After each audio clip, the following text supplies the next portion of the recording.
Información precisa, completa, veraz, objetiva e independiente. Directo a tu pantalla. Voz de América en RCR 750.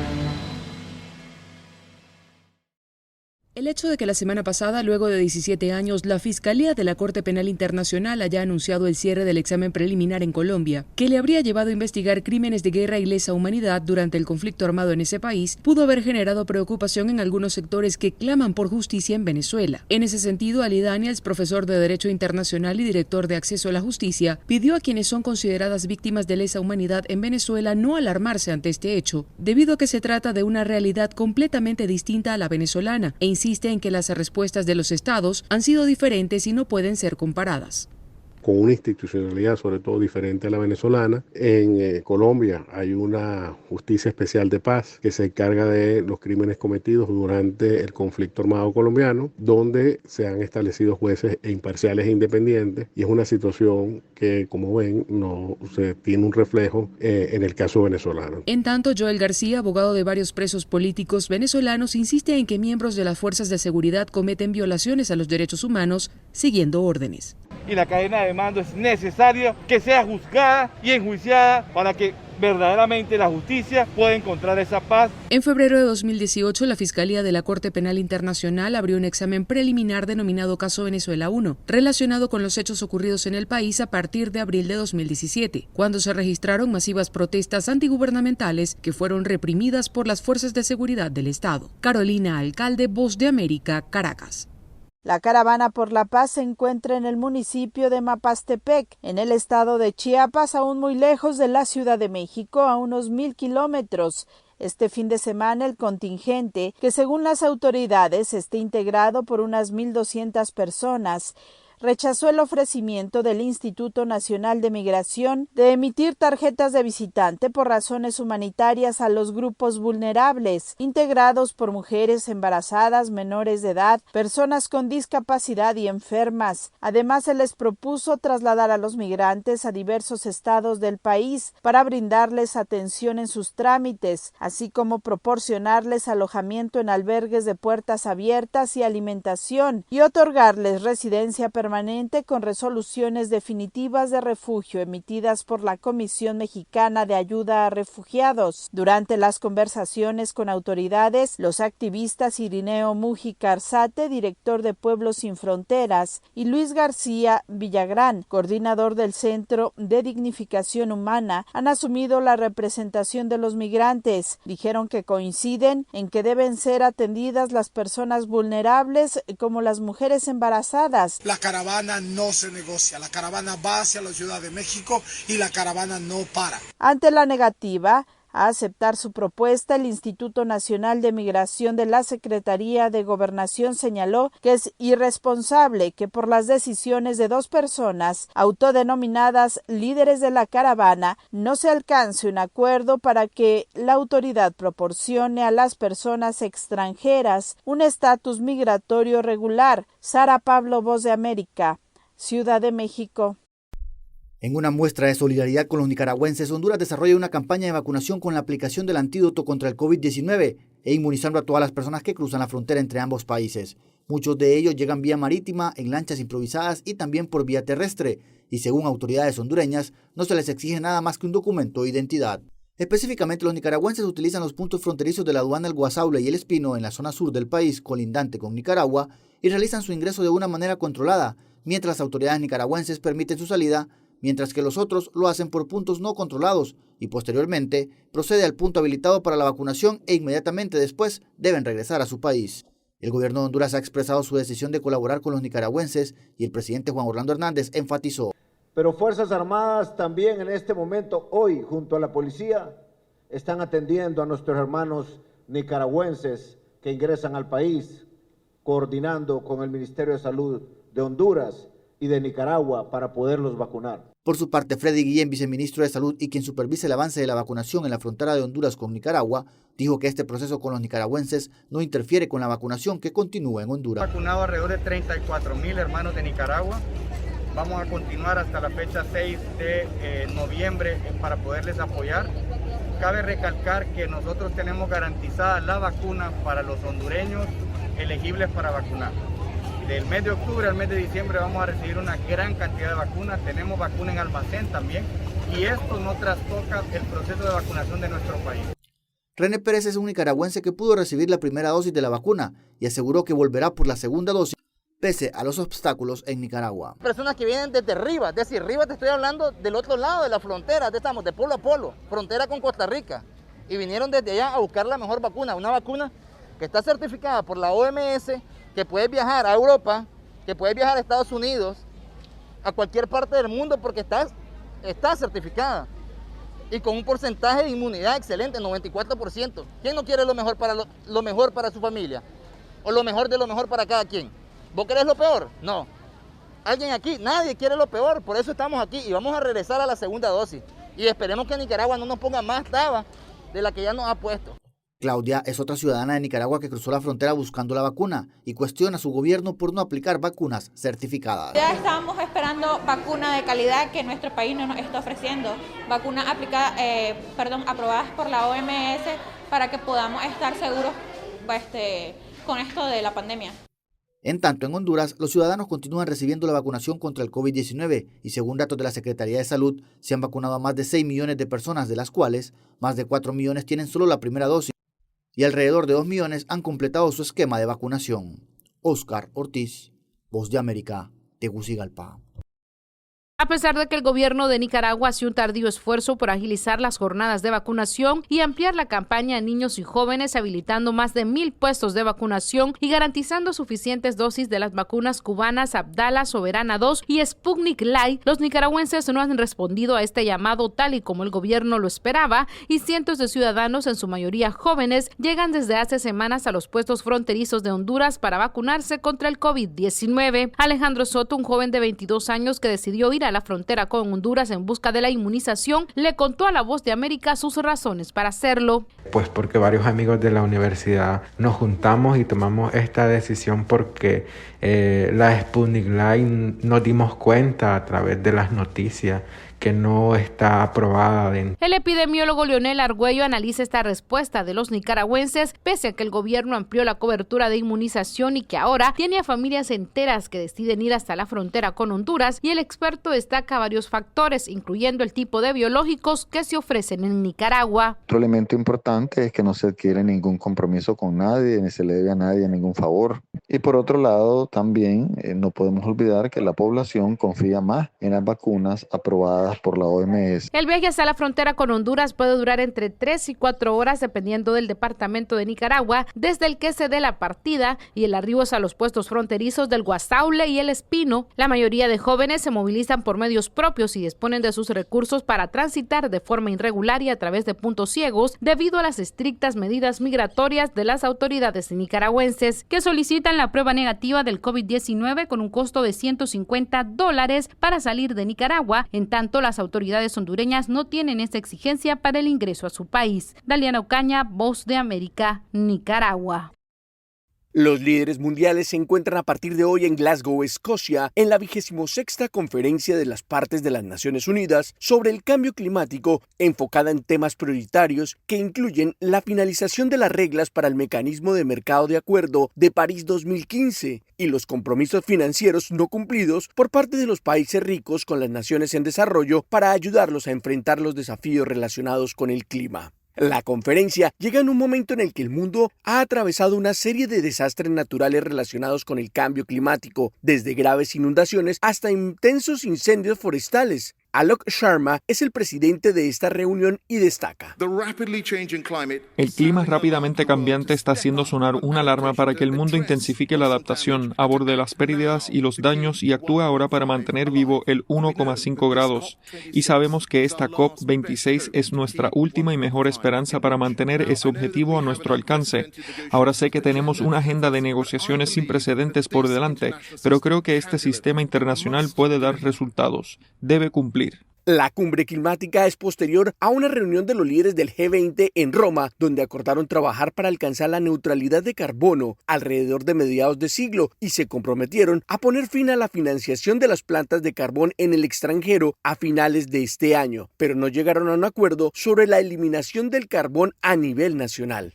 John Kerry, el enviado de Estados Unidos para el clima, dijo a los periodistas antes de la cumbre del lunes que los objetivos de la conferencia incluyen elevar la ambición global de manera muy significativa y que buscará que los países se comprometan con lo que él llamó una década de acción para limitar el calentamiento global a 1.5 grados centígrados por encima de los niveles preindustriales. Héctor Contreras, Voz de América, Washington.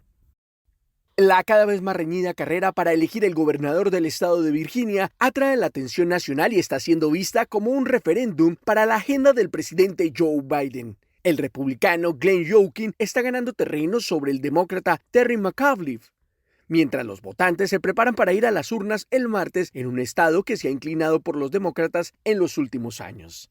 Desde el presidente Barack Obama hasta la primera dama Jill Biden e incluso el presidente Joe Biden estuvieron entre los demócratas prominentes que respaldan al exgobernador Terry McAuliffe, quien busca otro mandato como gobernador del estado. Por otra parte, está Glenn Youngkin, quien dirigió una de las firmas de capital privado más grande del país y es el candidato republicano quien hace su primera incursión en la política. Entonces, ¿por qué los demócratas, considerados pesos pesados, están invirtiendo en la contienda? Kyle Coding, director de comunicaciones del Centro de Política de la Universidad de Virginia y editor en jefe del boletín político Sábatos Crystal Ball, analiza el tema. Si nos remontamos a finales de los 70, la última vez que el partido ahora en la presidencia, el partido que está en la Casa Blanca, ganó la gobernación de Virginia fue en 2013 con Terry McAuliffe, quien ahora también es el candidato demócrata. McAuliffe ganó por un estrecho margen, más estrecho de lo anticipado por las encuestas en 2013, pero por lo demás, en la carrera para gobernador de Virginia, siempre los ciudadanos han votado por el partido que no está en la Casa Blanca. Otra tendencia de la política estadounidense a la que los demócratas están tratando de oponerse es que el partido del presidente recién elegido suele perder escaños en las próximas elecciones al Congreso. Entonces, ambas partes están usando Virginia para probar estrategias políticas para ver qué podría funcionar en 2022. En 2020, Biden venció al expresidente Trump en Virginia por 10 puntos porcentuales, lo que llevó a los demócratas a tratar de vincular a Youngkin con Trump y el experto analista Kyle Coding resalta. Trump habló muy bien de Youngkin. Digámoslo de esta manera, Youngkin ciertamente no se está postulando explícitamente con el apoyo de Trump, aunque el expresidente ha dicho cosas buenas sobre Youngkin en varias ocasiones, pero eso no es algo que Youngkin haya tratado de enfatizar.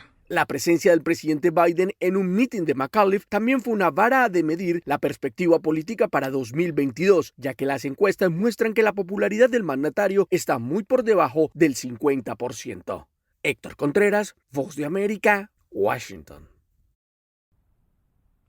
En el contexto de la cumbre climática, la COP26, surge un nuevo informe que estudió el efecto del cambio climático en la vida de los niños y que destaca que la crisis climática afecta, en primer lugar, a los derechos humanos de los niños y que aquellos niños nacidos en el 2020 sufrirán el impacto de la crisis climática de manera más fuerte y más frecuente que sus abuelos, lo que llevará a un aumento de la desigualdad entre generaciones futuras. El estudio titulado Nacido en la crisis climática, ¿por qué debemos actuar ahora para garantizar los derechos de los niños?, y desarrollado por la organización sin fines de lucro Save the Children, Salvar a los Niños, e investigadores climáticos de la Universidad Vrije de Brujas en Bélgica, hace referencia a los compromisos establecidos en el Acuerdo de París y explica que los niños de países pobres, que son los que menos han contribuido al cambio climático, soportan la mayor carga de estos peligrosos impactos de la crisis climática y lo seguirán haciendo en el futuro. El estudio revela que en comparación con una persona nacida en el 1960, un niño nacido en 2020 experimentará en promedio el doble de incendios forestales y casi 3 veces la exposición a malas cosechas. También más de 2 veces y medio de sequías e inundaciones de ríos y casi 7 veces más olas de calor a lo largo de su vida. El estudio también indica que si se logra limitar la temperatura global a 1,5 grados centígrados, el riesgo de exposición adicional de por vida para los niños nacidos en 2020 se reduciría y esta reducción tendría un impacto crítico en el acceso de los niños a los servicios básicos como la educación y la alimentación. La organización Save the Children alerta que se debe actuar actuar ahora para marcar una diferencia en la vida de estos niños y plantea como solución el invertir en ellos para que crezcan con el conocimiento de cómo abordar las causas fundamentales de la crisis climática y adaptarse a sus impactos. John F. Burnett, Voz de América, Washington. Mientras el presidente Joe Biden participa en eventos internacionales en Europa, aquí en Washington, D.C., los líderes demócratas esperan que la Cámara de Representantes logre aprobar el martes los 2 puntos cruciales de la agenda interna del mandatario estadounidense en la continuación de los intentos del partido de gobierno para lograr la aprobación de la iniciativa demorada en el Congreso, incluso por legisladores demócratas. Sin embargo, no hay certeza de que esa fecha considerada ambiciosa por algunos podría concretarse. Demócratas de alto rango quieren un acuerdo definitivo entre la Cámara de Representantes y el Senado a fin de que el plan social y ambiental de cerca de $2,000 millones a 10 años fuera redactado durante el fin de semana y podría ser presentado en el Congreso en esta semana. Las conversaciones entre funcionarios de la Casa Blanca y las 2 cámaras legislativas tuvieron lugar el fin de semana y los demócratas se esforzaron por lograr un terreno común dentro del que pudieran moverse, sobre todo para avanzar en la agenda social, que pese a los esfuerzos del ala liberal del partido, se ha visto comprometida y cuestionada. La Casa Blanca esbozó el jueves una medida por algo menos de $2,000 millones que fue recibida con beneplácito por muchos legisladores, y los detalles finales debían ser discutidos para lograr un acuerdo que permita avanzar en la aprobación de un presupuesto que el presidente Biden esperaba fuera la semana pasada para viajar con algo concreto que ofrecer en la cumbre climática de Glasgow, que se inició el domingo, pero tuvo que irse con las manos vacías. Un acuerdo podría allanar el camino para la aprobación legislativa de la propuesta y de una medida separada por $1,000 millones para la financiación de proyectos de infraestructura, incluidos caminos y vías férreas. Para que un acuerdo sea viable entre las 2 cámaras en el Senado, es necesario el apoyo de los senadores demócratas Joe Manchin, de Virginia Occidental, y Kyrsten Sinema, de Arizona. Los progresistas de la Cámara de Representantes, enfrentados desde hace tiempo con las prioridades de gasto e impuestos del partido con los 2 centristas, necesitan tener la certeza de que pueden confiar en el respaldo de ambos al acuerdo. Yoconda Tapia, Voz de América, Washington. El Grupo de los 20 se comprometió el domingo a reducir las emisiones de carbono para mediados de este siglo, esto al concluir una cumbre de 2 días que sirvió como preparativo para la Conferencia Climática de las Naciones Unidas que se inició el domingo en Glasgow, en Escocia. El G20, que en su conjunto representa más de 3/4 partes de las emisiones de gases de todo el mundo, ha estado buscando maneras de reducir emisiones y al mismo tiempo ayudar a los países pobres a lidiar con las repercusiones del cambio climático. Por otra parte, pese a las objeciones del gobierno del presidente Joe Biden, la Corte Suprema de Estados Unidos accedió el viernes a considerar si estados con gobiernos republicanos pueden asumir la defensa de una norma de la era del expresidente Donald Trump que niega la residencia permanente a inmigrantes que reciben asistencia pública, como los cupones de alimentos. Lo más pronto que los casos serán analizados será en el 2022 y, como suele hacer el máximo tribunal, no explicó sus razones para dirimirlos. Sin embargo, ambos son inusuales por el hecho de que el gobierno de Biden ha modificado o han dicho que modificará las reglas en el centro de cada caso. Y, por último, una hoja informativa distribuida por el representante republicano John Kasich, el líder de la minoría en el Comité de Seguridad Nacional de la Cámara de Representantes, advirtió que los terroristas están cruzando la frontera a un nivel que nunca antes se había visto. Pero el principal funcionario de contraterrorismo del Departamento de Seguridad Nacional, John Cohen, rechazó tales acusaciones y dijo en un foro en línea que no hay evidencia que les respalde. Desde Washington, Sofía Pisani, Voz de América.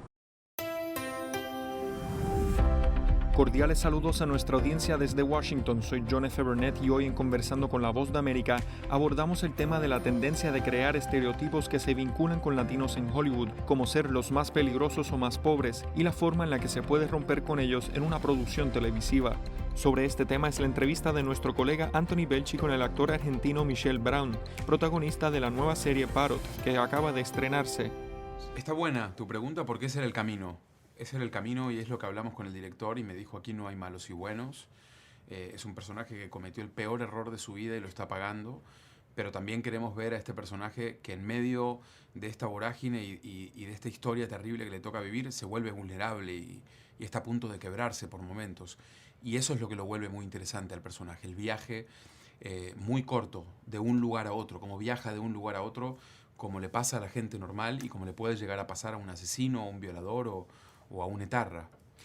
O sea que ni los buenos son tan buenos ni los malos son tan malos, ¿no? Sí, no, y es lo que hablamos cuando empezamos la serie. No es una serie donde hay estereotipos, donde hay personajes que actúan en base a la circunstancia y a los errores que cometieron o no, y la vida los pone en un lugar en el que tienen que aprender a defenderse. Dices que no hay estereotipos, pero de alguna manera tú eres latino, apareces en una película, en una serie española, un poco adaptando ese papel de criminal, de malo, ¿no? Que siempre se ha estado diciendo que siempre en las películas de Hollywood, por ejemplo, siempre el malo acaba siendo un latino o el narcotraficante acaba siendo un latino. Sí, pero mira que no hay estereotipos, porque generalmente cuando ponen al malo aparece un tipo con otro perfil del mío. Y tatuado, y hay una cosa en la mirada, y en Plaza por momentos encuentras una ternura en este tipo que fue un criminal. Y sabes que en España está pasando algo muy particular que ojalá empiece a pasar en Latinoamérica. Y en particular tiene que ver con una castinera que son Eva y Yolanda, que están buscando actores que no son el perfil de lo que describe el personaje. Y lo que buscan es un actor que construya un personaje. Y eso me parece mucho más interesante porque el espectador no está acostumbrado a verte en ese rol. Y me parece que eso lo vuelve mucho más interesante, que aparezca el actor que vos esperás que aparezca en ese rol. Es quizás una de las cosas que más te gustó por hacer este personaje, el hecho de que quizás pues a lo mejor en otros proyectos pues se te valora más pues, los ojos, que seas más o menos guapo, atractivo, ¿sabes? Y que aquí pues se valoran otras cosas, otras aptitudes. Sí, que estuvo bueno. Aparte a la hora de construir al personaje y lo encontramos con esta calva, que es por casualidad ahora, pero yo estaba 8 kilos más grande y tomándome mis cosas de proteína y yendo a jalar fierros como nunca porque no es lo mío. Y encontramos este tipo con esta mirada dura y quebrada. Yo creo que los actores en algún momento de nuestra carrera esto es lo que buscamos. Encontrarnos con esta bestia, con este toro y poder bordear la locura sin miedo. Y me parece que son los personajes exquisitos que uno en algún momento quiere que le pasen en la vida. Michelle, yo no he podido ver, no nos han dejado ver toda la serie completa, pero ¿tú sí que la has visto? ¿La has visto? Yo la he visto completa, sí, 2 veces. Después de participar en este proyecto, ¿tienes la sensación de que a veces la ley acaba siendo un poco injusta? Sí, claro. Pero creo que tiene que ver... Cuando yo empecé a trabajar en este proyecto me reuní con una persona que estuvo presa y que estuvo dentro de una cárcel. Y el que está dentro de la cárcel comprende a la ley y a las normas de una manera diferente. Viven adentro de una cárcel, más allá de que sean culpables o no. En una cárcel de 1.500 viven 8.000. El trabajo de reinserción es para pocos. La comodidad es para el que paga. Entonces hay tantas cosas que suceden dentro de la cárcel que entendés lo que les pasa cuando salen también. Todo el tema de la reinserción después de... Si no hubo un trabajo dentro de la cárcel, claramente el que sale de la cárcel termina reincidiendo o cometiendo el mismo crimen. Y la ley a veces le hace pagar a personas que no fueron las culpables. Y hay tanto alrededor de eso. Por eso a Parot la vuelve interesante, porque justamente habla de eso. Del que está dentro pagando un crimen de otro, del que sale sin haber cumplido la condena, de lo mal que funcionan las leyes, de la velocidad en la que trabajan a veces, en no tomarse el tiempo de entender en realidad de qué se trata el caso. Eso es lo que hace a Parot, creo, una serie muy interesante. Era Michel Brown, actor argentino conocido por la telenovela Pasión de Gavilanes, que ahora encarna el papel de un peligroso criminal en la serie Parot. Esto fue Conversando con La Voz de América.